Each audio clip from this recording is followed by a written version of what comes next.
अस्सलाम वालेकुम, उम्मीद है सब लोग खैरियत से होंगे।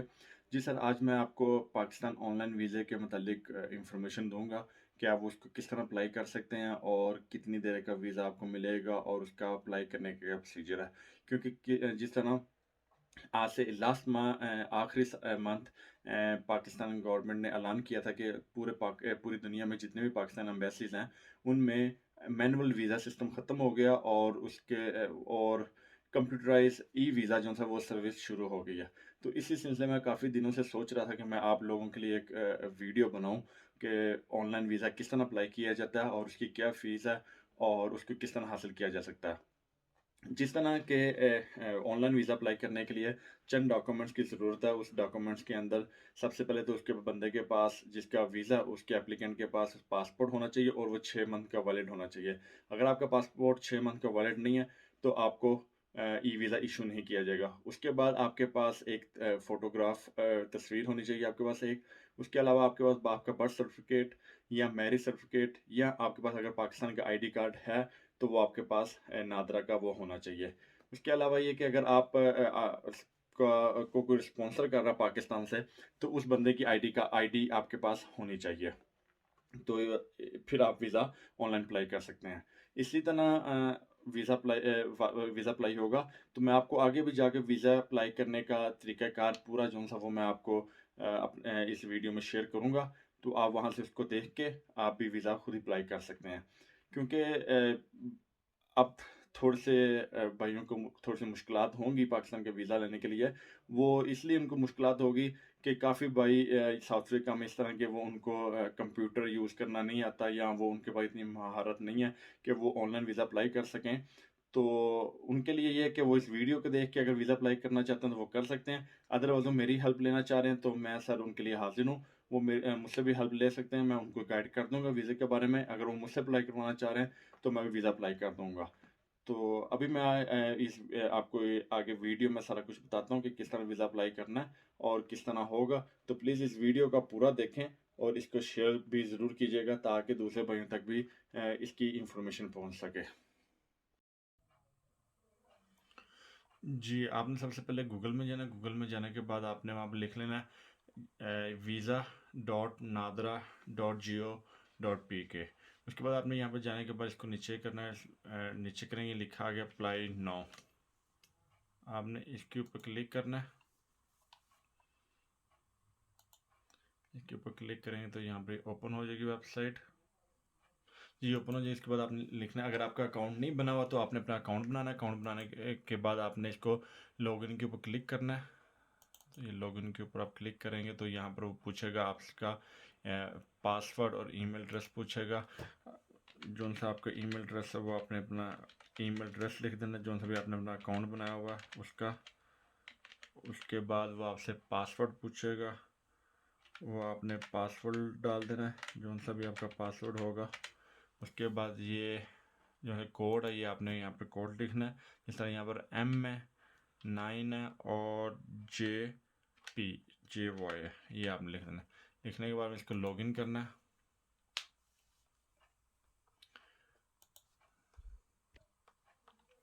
ये पासवर्ड डालने के बाद ये आपको यहाँ पर कहेगा कि एक्सेप्ट करें, इसको रीड और एक्सेप्ट करें। वो आपने करने के बाद इसको आगे कंटिन्यूस कर देना है।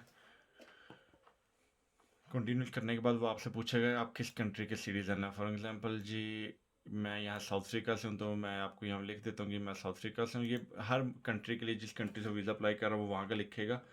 जैसे कि मैं साउथ अफ्रीका से, मैंने यहाँ पर साउथ अफ्रीका लिख दिया। साउथ अफ्रीका लिखने के बाद मैंने साउथ अफ्रीका के ऊपर क्लिक किया। क्लिक करने के बाद स्टार्ट एप्लीकेशन कर दी मैंने। और स्टार्ट एप्लीकेशन करने के बाद ये आगे आपसे अब 5 से 6-7 स्टेप हैं, ये आपने इसको कंप्लीट करने हैं।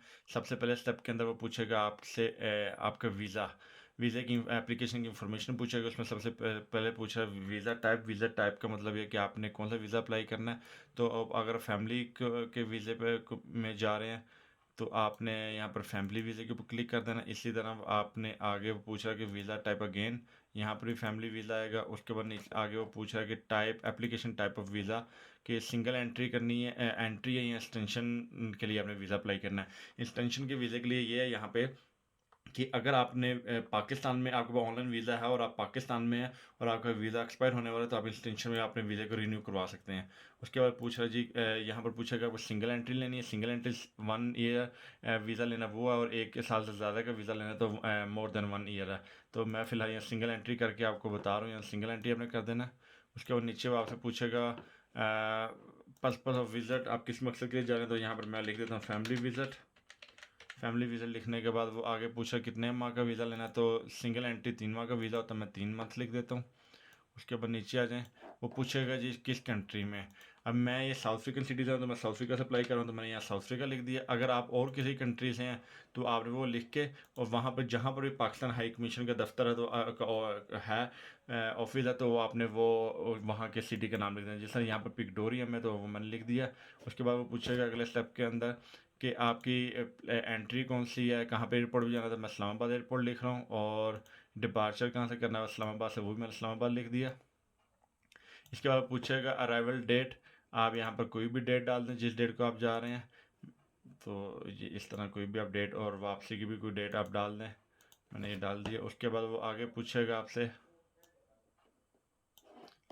वो पासपोर्ट की डिटेल पूछेगा। आपने अपने पासपोर्ट का नंबर एंटर करना है, वो मैंने कर दिया, कोई भी लिख के अपन। उसके बाद ऑर्डनी पासपोर्ट, ऑर्डनी सिटीज़न जो से आपके पास है वो सिटीज़न आपने लिख देनी है। कंट्री, किस कंट्री का पासपोर्ट हो, आपने वो कंट्री का पासपोर्ट लिख देना है। जिस तरह ये साउथ अफ्रीका लिख दिया। इशू डेट आपने लिख देनी है, कौन सी डेट को इशू हुआ है और कौन सी डेट को वो एक्सपायर हो रहा है, वो आपने लिख देना है। लिखने के बाद पूछा आपके पास अगर दूसरा पासपोर्ट है, तो वो आपने दूसरा पासपोर्ट के लिए यस कर देना, नहीं है तो इसको आपने नेक्स्ट कर देना है। उसके बाद नेक्स्ट स्टेप आ गया। नेक्स्ट स्टेप के अंदर वो आपका नाम पूछेगा, यहाँ पर आपने कोई भी सन नेम अपना डाल देना। उसके बाद वो आपसे पूछेगा कि अपना फर्स्ट नेम, आपने कोई भी फर्स्ट नेम अपना डाल देना। उसके बाद वो आपसे पूछेगा डेट ऑफ बर्थ, आपने अपनी डेट ऑफ बर्थ डाल देनी है। जहाँ पर भी आपका ये स्टार रेड लगा हुआ, आपने उसको लाजमी फिल करना है, डेट ऑफ बर्थ डाल देनी है। उसके बाद आपसे पूछेगा प्लेस ऑफ बर्थ, वो जोन से भी आपने वो लिख देनी है। उसके बाद वो पूछेगा आप सिंगल है मैरिड है, जोन सा भी आपने वो लिख देना है। उसके बाद आपसे पूछेगा कि जेंडर आप मेल हैं फीमेल हैं, जो भी है वो आपने वहाँ पर लिख देना है। उसके बाद नीचे आ जाएं, या नेशनलिटी का पूछ रहा है। इस फिलहाल मेरे पास अभी यहाँ की साउथ अफ्रीकन है, तो मैं यहाँ पर इसको साउथ अफ्रीका लिखने के बाद इसको डेट, जो सी डेट को आपको मिली है वो डेट लिखने के बाद आपने इसको नेक्स्ट कर देना है। नेक्स्ट करने के बाद आपसे वो पूछेगा पाकिस्तान का फ़ोन नंबर, वो आपने पाकिस्तान का फ़ोन नंबर लिख देना। उसके बाद इसको आगे कंटिन्यू कर देना आपने। उसके बाद आपने इसको नेक्स्ट कर देना। नेक्स्ट स्टेप के अंदर वो आपसे पूछेगा कि आपकी फैमिली की इंफॉर्मेशन पूछेगा। आपके फादर का नेम आएगा पहले में, वो मैं लिख देता हूँ यहाँ पे। उसके बाद वो आपसे पूछेगा नेशनलिटी उनकी जोन सी, अगर पाकिस्तान है तो पाकिस्तान लिख दें, अगर वो साउथ अफ्रीकन लिख दें। उसके बाद मदर का नेम आएगा वो लिख दें। उसके बाद वहाँ से वो पूछेगा कि आप वो साउथ अफ्रीकन सिटीजन है, जोन से भी है वो आपने वो लिख देनी है। उसके बाद वो आपसे पूछेगा कि आपके साथ और कोई, अगर आपका कोई बच्चे वगैरह हैं और आपकी फैमिली के कोई मेंबर पाकिस्तान विजिट करना चाह रहे हैं, वो भी वीज़ा के लिए अप्लाई कर रहे हैं, तो उनकी यहाँ पर आपने सारी डिटेल जो है वो आपने यहाँ पर एंटर कर देनी है। तो मैं फ़िलहाल ये एंटर नहीं करूँगा, यहाँ पर आपने करने के बाद इसको नेक्स्ट कर देना, तो वो नेक्स्ट स्टेप पर चला जाए। नेक्स्ट स्टेप आ गया।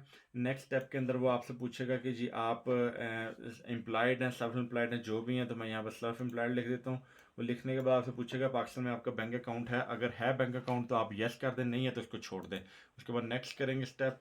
उसके बाद वो आपसे ट्रैवल हिस्ट्री पूछेगा। ट्रैवल हिस्ट्री में पूछेगा कि आपने पास्ट 3 ईयर्स में आपने कहीं पर विजिट किया, अगर किया तो उसको आपने यस करके डिटेल एंटर कर देनी, अगर नहीं किया तो उसको नो कर दें। इसी तरह आगे पूछेगा कि एनी कंट्री का वीज़ा रिफ्यूज़ हुआ है कि नहीं हुआ, अगर नहीं हुआ तो उसको नो कर दें, अगर हुआ तो यस कर दें। उसके बाद पाकिस्तानी वीज़ा हिस्ट्री पूछेगा, अगर आपके पहले पाकिस्तानी वीज़ा पासपोर्ट के ऊपर लगे हैं तो उसको यस करके वो सारी डिटेल एंटर कर दें। उसमें ये आपको ये होगा कि आपको वीज़ा मिलने में आपको आसानी होगी और आपको कोई इंटरव्यू वगैरह का कोई चांस नहीं होगा कि आपके पहले वीज़ा लगे हुए हैं। उसके बाद आपने इसको नेक्स्ट सेव करके आपने इसको नेक्स्ट कर देना है। नेक्स्ट करने के बाद वो आपसे पूछेगा कि आपने कहीं जम्मू कश्मीर और में कहीं स्टे तो नहीं करना, अगर करना तो यस कर दें, नहीं करना तो नो कर दें। उसके बाद आप पूछेगा आपने होटल में रहना है, तो उसको आप यस कर दें, अगर नहीं रहना तो उसको नो कर दें। अगर नो करेंगे तो वो यहाँ पर आपसे डिटेल पूछेगा कि आपने किधर रहना है, ये उसके पर्सन का नाम आ जाएगा। उसके बाद उसकी सिटीज़न आ जाएगी, क्या सिटीज़न है। उसके बाद ड्रेस आ जाएगा। उसके बाद रिलेशनशिप आ जाएगा, फादर सन जो भी है वो। उसके बाद वहाँ उनका फ़ोन नंबर आ जाएगा। उसके बाद फ़ोन नंबर के बाद क्या कहते हैं आगे वो पूछा कितने दिन आपने रहना, वो आपने दिन लिख देने कितने दिन आपने वहाँ पर रहना है, उसके बाद इसको आपने ऐड कर देना है यहाँ से। उसके बाद नेक्स्ट स्टेप में पूछेगा कि आपका ये जो सा ट्रिप वीज़ा या आपका स्पॉन्सर तो नहीं किसी ने आपको किया, अगर किया तो आपने उसको यस कर देना है। आपको अगर फैमिली रिलेटिव वहाँ पर रहते हैं आपने उसको यस कर देना है।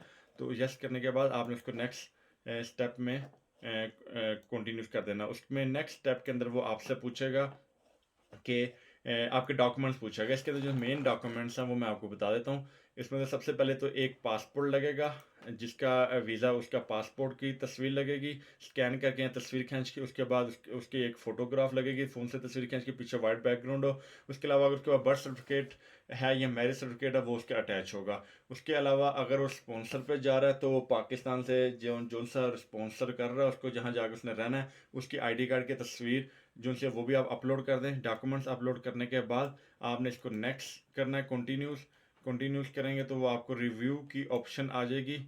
रिव्यू में आपने ये करना है कि रिव्यू में वो आपसे पूछेगा 3-4 ऑप्शन, अपनी एप्लीकेशन आप चेक कर लें। वो आपने अपनी एप्लीकेशन चेक करनी है। एप्लीकेशन चेक करने के बाद वो करेगा स्टार्ट कंटिन्यू सबमिट का एप्लीकेशन। तो उससे पहले आपको पेमेंट करनी पड़ेगी। पेमेंट करने के लिए जो उनसे वो आपसे, अगर आप सिंगल एंट्री कर रहे हैं तो वो आपसे $20 फीस मांगेगा। अगर आप अर्जेंट एप्लीकेशन 1 साल की अप्लाई कर रहे हैं तो $30 फीस मांगेगा वो आपसे। इसी तरह अगर आप मल्टीपल अप टू 1 ईयर कर रहे हैं तो उसकी 40 जो उनसे वो डॉलर फीस होगी, वो आपने अपने कार्ड से पे कर देनी है। पे करने के बाद इसको आपने वो एप्लीकेशन को सबमिट कर देनी है। तो सबमिट करने के बाद 2 से या 3 दिन या 1 दिन के अंदर आपको एप्लीकेशन का रिजल्ट आ जाएगा। ये एप्लीकेशन का रिजल्ट ये है कि पाकिस्तान में इसका डाटा नहीं जाएगा।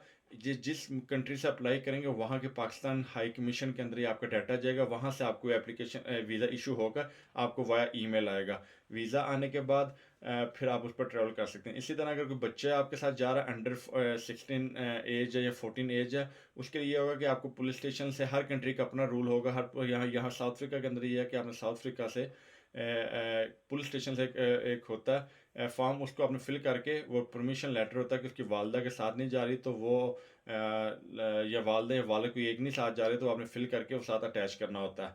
तो ये वीज़े का प्रोसीजर था। तो प्लीज़ इस वीडियो को आप शेयर करें ताकि दूसरे जिन भाइयों ने वीज़ा अप्लाई करना या उनको इसके बारे में नहीं पता तो वो इस वीडियो को देख के ये इंफॉर्मेशन हासिल कर सके। जी सर, जिस तरह आपने अभी वीडियो देख लिया कि वीज़ा किस तरह अप्लाई करने का तरीक़ाकार, इसमें मैंने फ़ीस वगैरह हर चीज़ के वाज़ेह तौर पे मैंने बता दिया कि इसकी फ़ीस ये है और ये हर चीज़ प्रोसीजर ये है। तो आप सबका बहुत शुक्रिया सर। तो प्लीज़ आपसे एक रिक्वेस्ट ये है कि एक मेरा यूट्यूब का छोटा-सा एक चैनल भी है, जिसके अंदर यहाँ पर भी आपको वीडियो मिल जाएगी। तो प्लीज़ इस चैनल को आप लाइक भी करें और अगर आपको वीडियो अच्छी लगे तो उसको प्लीज़ शेयर कीजिएगा। इसमें ये मेन चीज़ यही है, मेरा मकसद ये नहीं है कि यूट्यूब से पैसे मिलते हैं या अर्निंग होती है, ये होती है। मेरा मकसद सिर्फ ये है कि दूसरे भाइयों तक वीज़े की भी इंफॉर्मेशन पहुंच सके ताकि कोई भाई अगर वीज़ा अप्लाई करना चाह रहा है तो वो ईज़िली वीज़ा अप्लाई कर